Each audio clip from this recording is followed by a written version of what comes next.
يقول من يرجو، من كان يرجو لقاء ربه، من أراد أن يرجو لقاء ربه فليعمل. من هو ربك؟ الإمام المهدي. لك أنت ربك شنو؟ بس قل لي، بس فهمني منو ربك؟ الرب مالك منو؟ لقاء الله. أنت تقدر توصل لله، محمد قوة يلا وصل له.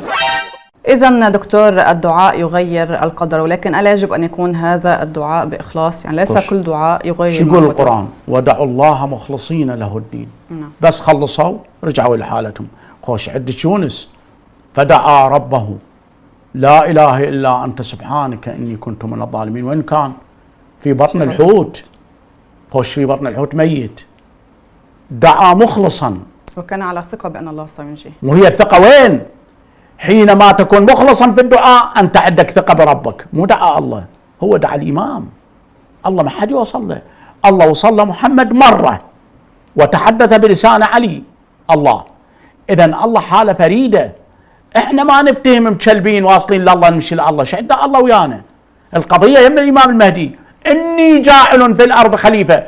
خوش يعني خليفة شنو؟ الخليفة كالأصيل.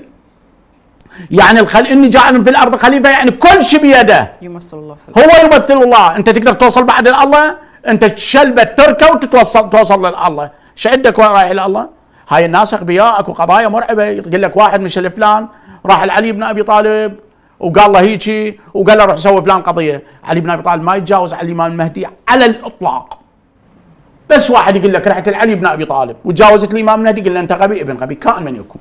طيب دكتور، يعني هل للدعاء القوة في قلب الموازين في هذه الحرب حتى لو اجتمع العالم كله علينا؟ خش سؤال. وما رميت إذ رميت ولكن الله رمى. مو وما رميت. رسول الله ماذا يقول؟ يقول إلهي إن لم يكن بك غضبا علي فلن أبالي. من اشتدت علي الدنيا كلها والحصار بشعب أبو طالب كان كلمة فاصلة أن يفجر كل شيء. إذن الدعاء خوش عبدي أطعني تكن مثلي تقول للشيء كن فيكن. شو تعرفين؟ أنا أعرف حدا كان إذا نظر يحط له صخرة قدامي حجرة ينظر إليها يقول هكذا أفتتهم إذا أمرني ربي. بس يقول هيك بعيونه شلون حاط بها قنبلة وتتفجر هيك. يقول هكذا أنا ولكن لم أفعل مع أحدا من الناس مو من المسلمين إلا بأمر ربي. خوش الحسين كان عنده الولاية التكوينية يقلب آلهة سافلة لو لا كان ما فعل. يا رجلا أنت تشرك بالله إلى متى تبقى تخدع الناس يا أبو علي الكاذب؟ أنا شخصيا عندما أطلب حاجتي بالدعاء من الله جل جلاله فقط أن أذكر اسم من اسماء الله الحسنى، ونيتي ليس الإمام المهدي يقضيها، نيتي في باطني هو سبحانه ليس غيره. ادعوه وانا مخلصا لله. هل تعلم أصبح دعائي مستجاب؟ بل أكثر أنعم الله علي بالنعم التي لا تحصى، فنحمده على كل شيء. هو وحده يتولى أموري كلها وليس الإمام المهدي.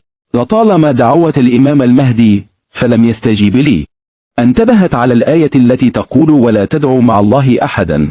هنا أدركت خطئي، فعندما صححت خطئي بالدعاء وهو أن أطلب من الله سبحانه وحده لا غيره، هنا أصبحت مستجاب الدعوة. تريد أن أدعو عليك حتى تمرض، لا أفعلها الآن، أنتظر قليلا، لاني لا أحب أن أؤذي أي كائن ضعيف. أبو علي، أنت لن تصل إلى الله سبحانه لأنك لا تعبده ولا تعرفه. أما أنا وبعض البشر من الذين عرفوا معنى التوحيد ومن هو الله الحقيقي، لا يهمني أن صدقتني أو لم تصدقني. ما هي الصعوبة التي تراها في الوصول لله تعالى؟ لقد وصلنا إلى الله، وهل الله بعيد حتى لا نصل إليه؟ يعلم خائنة الأعين وما تخفي الصدور، ويعلم أنك عميل ومغلوب على أمرك. في الحديث القدسي: عبدي أطعني تكن مثلي، تقل للشيء كن فيكون. كيف تكن مثلي والله سبحانه يقول ليس كمثله شيء؟ إن صح الحديث فليس معناه أن من أطاع الله يكون مثل الله، إذ ليس ذلك ممكنا، لكن معناه إذا أطاع الله عبدا وقرب من الله ورضي الله عنه فإن الله قد يعطيه بعض القدرات التي يستطيع من خلالها أن يقوم بها كما أعطى الله عيسى عليه السلام، ذلك إني أخلق من الطين كهيئة الطير.